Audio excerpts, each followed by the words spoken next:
Buddhāvataṃsaka Sutra. Book 25.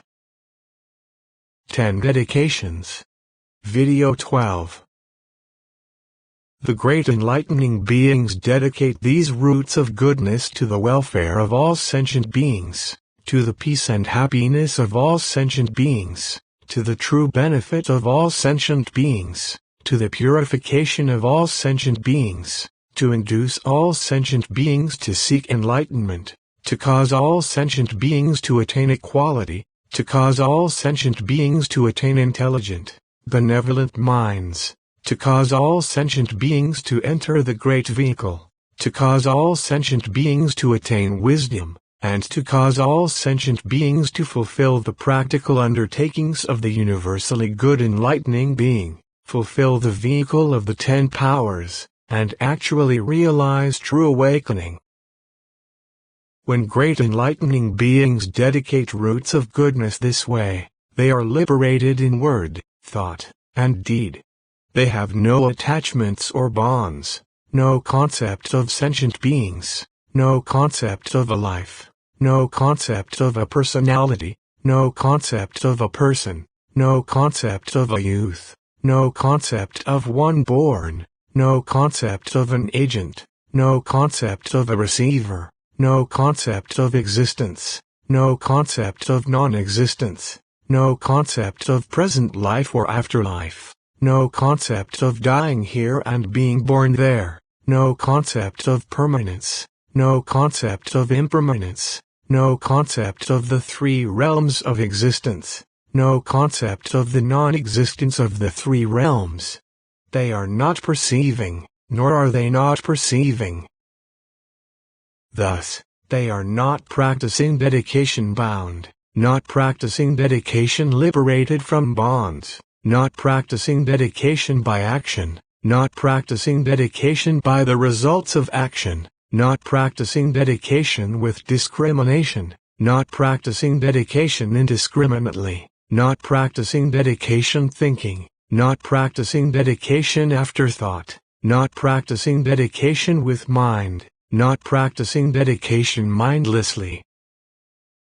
When great enlightening beings practice dedication in this way, they do not cling to inside or outside, subject or object, cause or effect, right or wrong, thought or non-thought, from the birth of form, the passing away of form, or to sensation, perception, patterning, or consciousness, or to the birth or passing away of sensation, perception, patterning, or consciousness. If great enlightening beings are able to not be bound by these things, then they are not bound by form or by the birth or passing away of form. They are not bound by sensation, perception, patterning, or consciousness, or by the birth or passing away of sensation, perception, patterning, or consciousness. If they are able to not be bound by these things, then they also are not released from these things. Why? Because there does not exist the slightest thing being born, already born, or to be born. There is nothing that can be apprehended, nothing that can be clung to. All things are inherently like this. They have no intrinsic nature of their own. They are intrinsically incompatible with any characterization, neither one nor two, not many and not infinite, not small or large, not narrow or broad, not deep or shallow, not nullity and not concepts, not so and not so, not truth and not truth, not substantial and not insubstantial, not existent and not non-existent. Enlightening beings thus see things as not things, while in terms of speech they follow convention in defining what are not things as things. They do not cut off the paths of action and do not give up enlightening practices. They seek omniscience without ever turning back. They know that all conditions of action are like dreams, that sounds and voices are like echoes, that sentient beings are like shadows, that all things are like phantoms, Yet they do not deny the power of the action of causes and conditions. They know that the function of actions is far-reaching. They understand that all things do nothing, and traverse the path of non-doing without ever giving it up. These great enlightening beings abide in universal knowledge, dedicating all, whether positive or negative, to omniscience. They practice dedication in all places without ever retreating. In what senses, by what meanings, is it called dedication? It is called dedication because of having crossed over the world forever and arrived at the other shore. It is called dedication because of crossing over the path of speech and arriving at the other shore. It is called dedication because of leaving behind all sorts of concepts and reaching the other shore. It is called dedication because of having forever ended the idea of corporeality and arrived at the other shore. It is called dedication because of having left dependency behind forever and reached the other shore. It is called dedication because of having ended contrivance forever and reached the other shore. It is called dedication because of having left all states of existence forever and arrived at the other shore. It is called dedication because of having abandoned all grasping forever and arrived at the other shore. It is Kawan-led dedication because of having left all worldly things forever and arrived at the other shore. When great enlightening beings practice dedication in this way, then they are living in accord with the Buddha, in accord with the truth, in accord with knowledge, in accord with enlightenment, in accord with its meaning, in accord with its sphere, in accord with its practice, in accord with reality, and in accord with purity. When great enlightening beings practice dedication in this way, then they comprehend all things. Then they serve all Buddhas. There is not a single Buddha they do not attend, not a single thing they do not offer. There is not a single thing that can be destroyed, not a single thing that can be turned away from, not a single thing that can be clung to, not a single thing that can be avoided. They do not see anything at all, internal or external, that has any disintegration or violates causality. They are replete with the power of the teaching, and never cease. This is the sixth of the great enlightening beings' dedications, following up and making permanent all roots of goodness, causing them to endure. When great enlightening beings abide in this dedication, they are always in the care of the Buddhas. They firmly endure, unregressing, and enter the profound essence offerings, cultivating universal knowledge. They accord with the meaning of the teaching, accord with the nature of things, accord with all enduring roots of goodness, accord with all completely fulfilled great vows, and fully embody the truth which accords with perdurance, which cannot be broken by even the adamant. In the midst of all things they attain independence. Then the enlightening being Diamond Banner, surveying the 10 directions, looking over the assembled masses, and viewing the cosmos, entered into the most profound meaning of verbal expression, cultivated an immeasurably broad mind, covered the whole world with the mind of great compassion, developed the mind of the family of Buddhas of past, future, and present, entered into the virtues of all Buddhas, perfected the body of independent powers of the Buddhas, observed the mental inclinations of sentient beings, and, according to the roots of goodness that could be developed and matured, manifested physical bodies to them based on the body of the essence of things. Imbued with spiritual power from the Buddha, he said in verse, "Enlightening beings appear physically as monarchs in the highest worldly ranks, their virtues and glory surpassing all, providing benefit for all living creatures. Their minds are pure, without attachment. They are masters of the world, respected by all. They promulgate true teaching to educate people, and cause sentient beings everywhere to attain peace. Manifesting birth among the noble, rising to monarchy, they always carry on the teaching according to the truth. Benevolent by nature, free from cruelty, all in the 10 directions look up to them and obey them. Their knowledge and discernment always clear, their capacities are fully complete. As rulers and leaders they are followed by all. They crush the armies of demons and annihilate them. They hold fast to pure morality, without transgression. With firm determination they forbear, unshakably. They vow to forever clear away anger from the mind and always gladly practice the teachings of Buddha. Food and drink, perfumes and garlands, as well as clothes, vehicles, chairs, cushions, and lamps, enlightening beings give these to people to help them, and give innumerable other kinds of things as well. They practice giving to be of aid, causing them to open their hearts. In regard to the Supreme as well as others, their minds are pure and full of joy.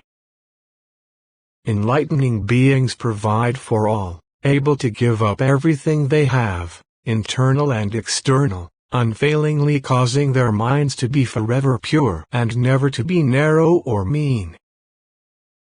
They may give their heads or eyes or give their hands or feet, skin, flesh, bones, marrow, and so on, all they give up unbegrudgingly.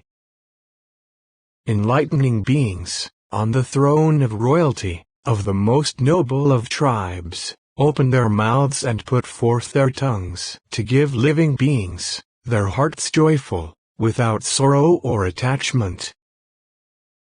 The virtues of giving their tongues they dedicate to all sentient beings, praying that based on this excellent cause all may attain the universal tongue of the enlightened.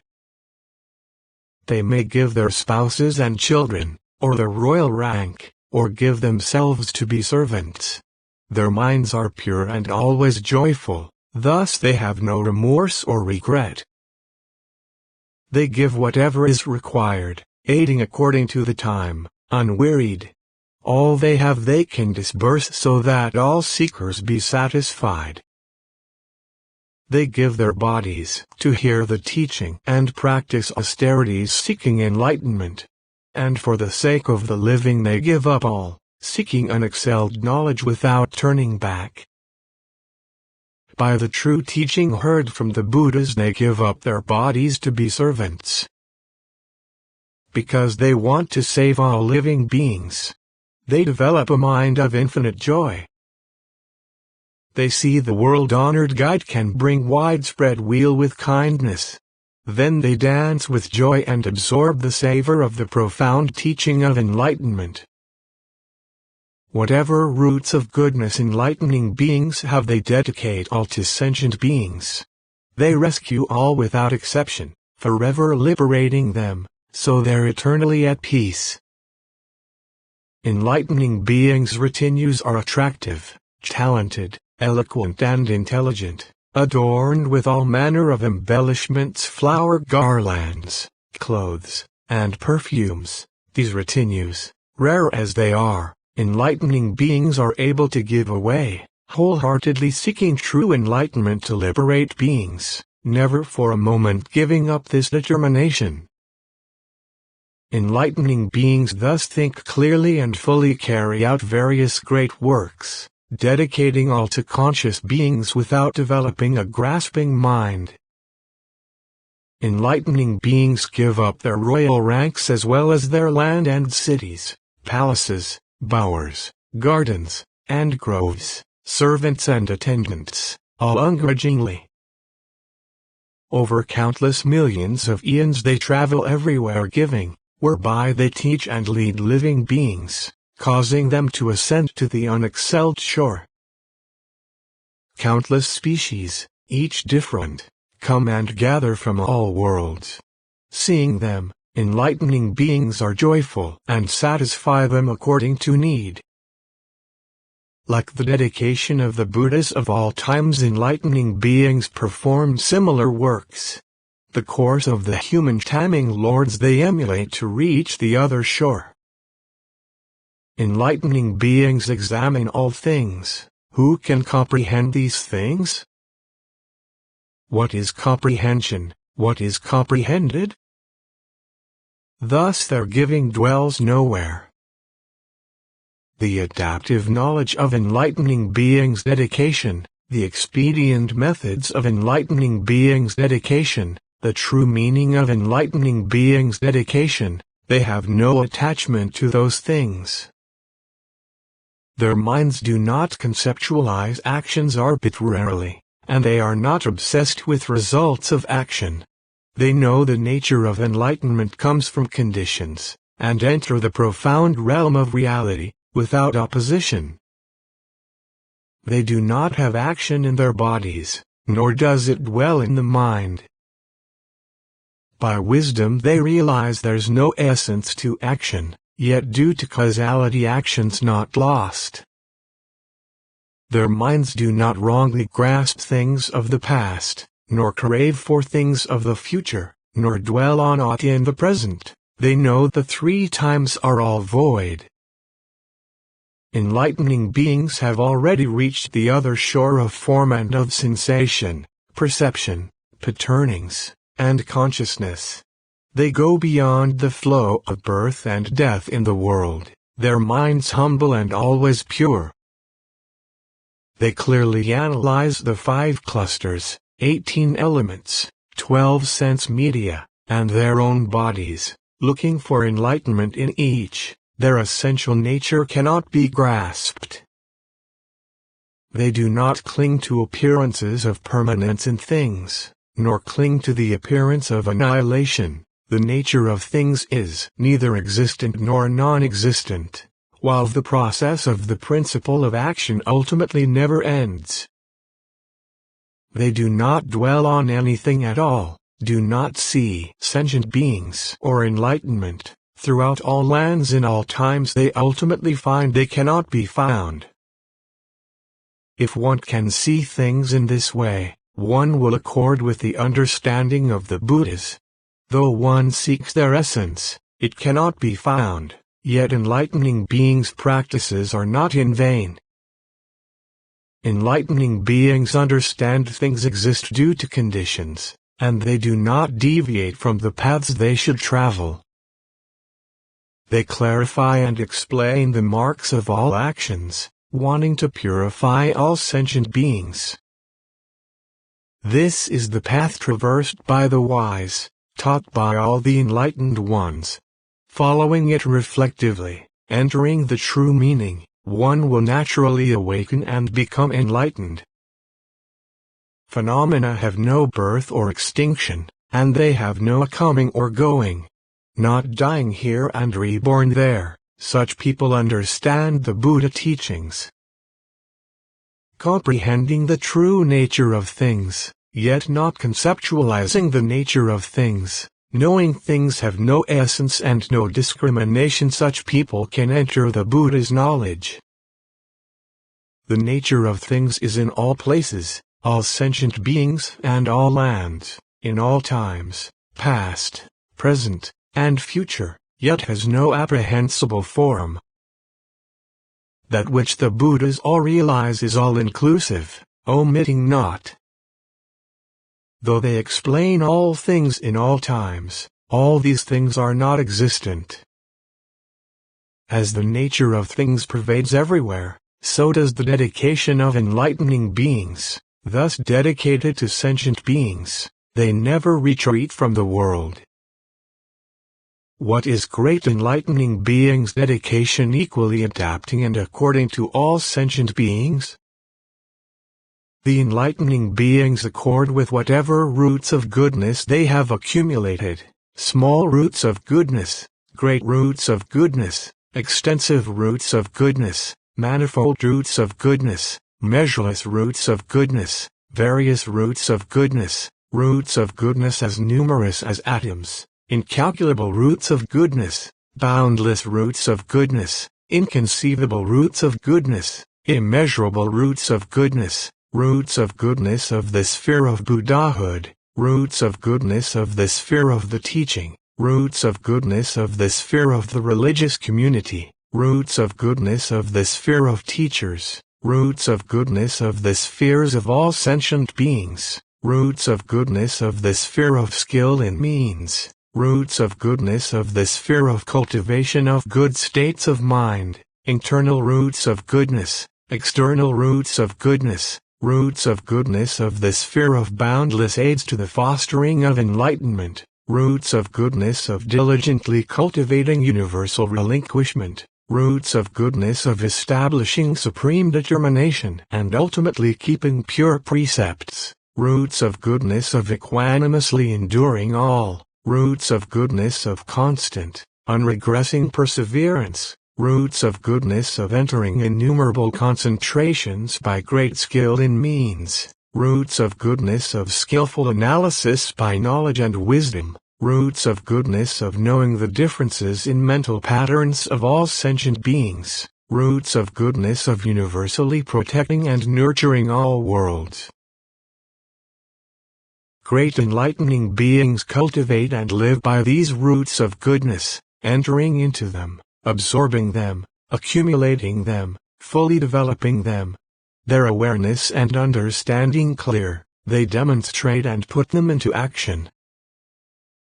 Then they attain forbearance, close the doors of the courses of misery, skillfully embody roots of goodness, bear themselves with complete dignity, get rid of delusion, and fulfill correct action.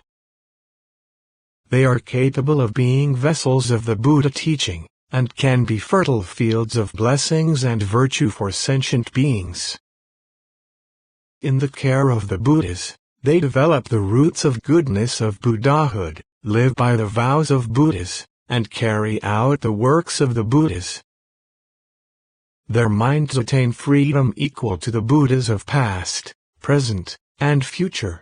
They proceed to the site of Buddha's enlightenment, plunge into the power of the enlightened, and are endowed with the marks of Buddhas. Transcending all worlds, they do not desire birth in a heaven, do not covet wealth and pleasure, and do not cling to activities. Dedicating all roots of goodness, they are minds of virtue for sentient beings. Abiding in the ultimate path, they envelop all.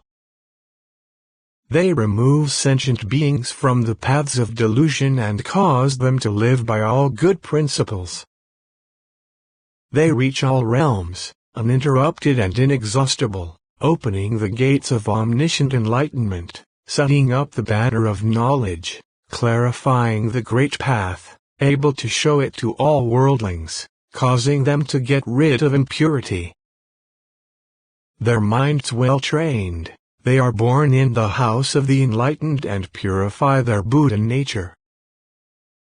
Replete with virtuous qualities, they are great fields of blessings. A refuge for the world, they firmly stabilize sentient beings, purifying them all, diligently cultivating all roots of goodness. When great enlightening beings cultivate roots of goodness by the power of pure determination for enlightenment, they think in these terms: these roots of goodness are accumulated by the aspiration for enlightenment, thought of by the aspiration for enlightenment, initiated by the aspiration for enlightenment, willed by the aspiration for enlightenment, caused to grow by the aspiration for enlightenment. They are all due to pity for all sentient beings. They are for the quest for knowledge of all ways of liberation. They are all for the sake of accomplishing the 10 powers of the enlightened. While they thus reflect, the roots of goodness develop further, never regressing. Great enlightening beings also form this thought: may I practice the deeds of enlightening beings forever by these roots of goodness, giving them all to sentient beings, dedicating them all to all sentient beings, including all, excepting none. May they cause countless worlds to be filled with treasures, countless worlds to be filled with raiment, countless worlds to be filled with fine fragrances, countless worlds to be filled with adornments, countless worlds to be filled with infinite jewels, countless worlds to be filled with exquisite flowers, countless worlds to be filled with fine flavorings, countless worlds to be filled with goods, countless worlds to be filled with chairs covered with jeweled screens and spread with fine fabrics, countless worlds to be filled with jeweled crowns variously adorned. Even if one person should be forever coming seeking, I would give these things unceasingly. And as for one, so would I do for all sentient beings. When great enlightening beings give in this way, they have no mind of falsehood or artifice, no mind of seeking or expectation, no desire for name and fame, no regret, no irritating afflictions in their minds. They only develop a mind solely intent on the path of universal knowledge, a mind to give away everything, a mind of pity for sentient beings, a mind to teach and perfect, a mind to cause all to abide in the mind of omniscient knowledge. Great enlightening beings dedicate the roots of goodness in this way, forever carrying out generous giving. Great enlightening beings also form this thought: for the sake of even one sentient being I would like to cause countless worlds to be filled with prize tame elephants, with gold banners, covered with gold mesh, adorned with all kinds of jewels, to use as gifts. I would cause countless worlds to be filled with prize horses, adorned with all kinds of precious ornaments, to use as gifts. I would cause countless worlds to be filled with female musicians capable of playing all sorts of beautiful music, to use for giving. I would cause countless worlds to be filled with my own body, arousing the will for enlightenment, to use for giving. I would cause countless worlds to be filled with my own head, developing a non-indulgent mind, to use for giving. I would cause countless worlds to be filled with my own eyes to use for giving. I would cause countless worlds to be filled with my body's blood, flesh, bones and marrow, without feeling any attachment, to use for giving. I would cause countless worlds to be filled with the rank of sovereign to use for giving. I would cause countless worlds to be filled with servants, to use for giving.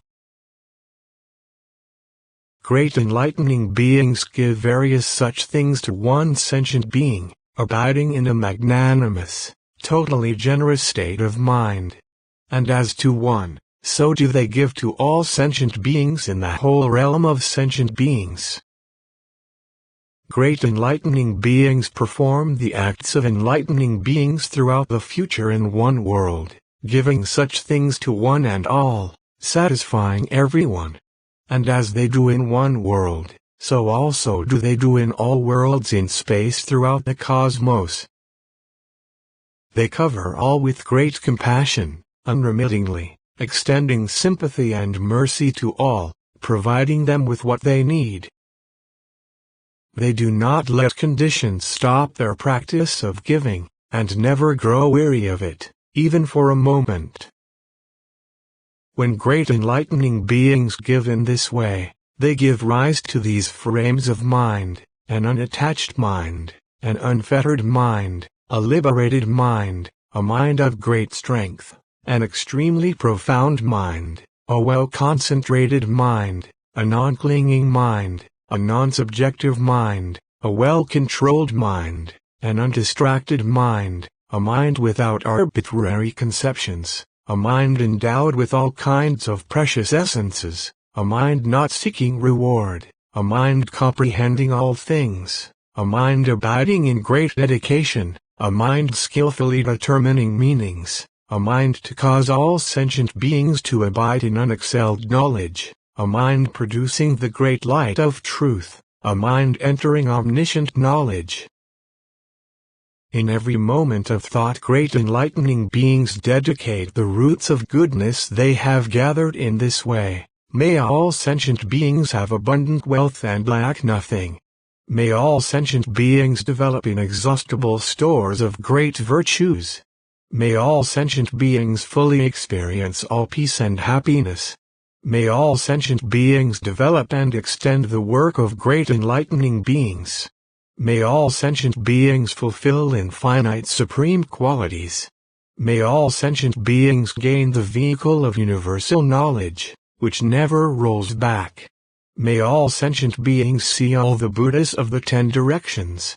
May all sentient beings be forever rid of the dust and dirt of confusions and delusions of the world. May all sentient beings attain pure, impartial minds. May all sentient beings be free from difficulties and attain omniscience. Continue to video 13.